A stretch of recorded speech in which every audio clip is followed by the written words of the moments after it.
I recently had to travel to New England for a funeral, but along the way I got to briefly visit Boston, Massachusetts, one of my very favorite cities. This isn't just because I'd go there all the time as a kid.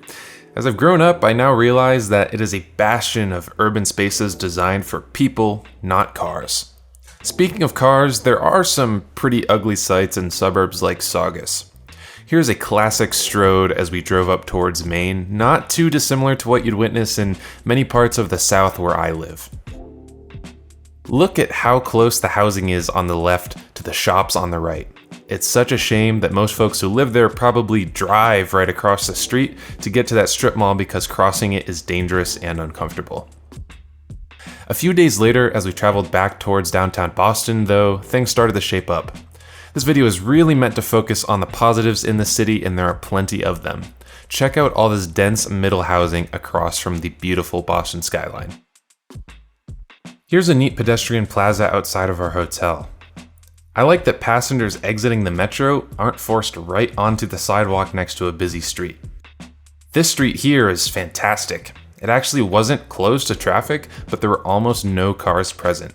The brick road material acts as a traffic calming measure, but most importantly, there is zero parking here, further disincentivizing car traffic. This creates a super welcoming, safe, and bustling pedestrian thoroughfare.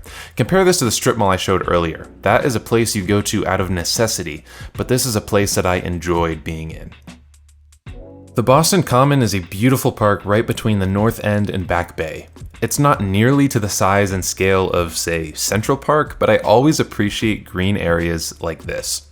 It's just super cool that dogs can run around freely in the middle of a huge city.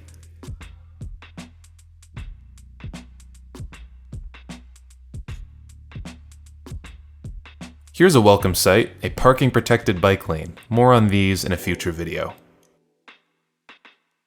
Here's a parking zone turned outdoor dining area that was established after the onset of the COVID pandemic. There's lots of parking here for houses, but the narrow streets of Boston cause drivers to slow down, making me feel plenty safe as I walk around. Here's a tiny alley. Boston is full of places like this and other picturesque streetscapes. Being one of the oldest cities in America certainly helps with that, though. Here's something interesting, a bus and bike only lane. It would still certainly be better to have a separated bike path, but in the United States, I'll take what I can get.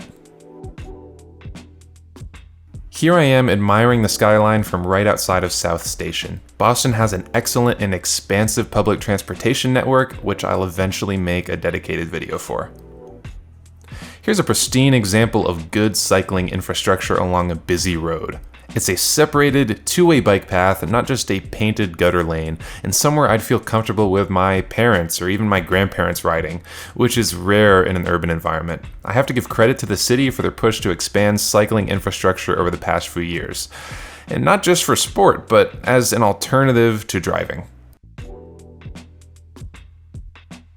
Lastly, here's one of my favorite streets in the city in the North End.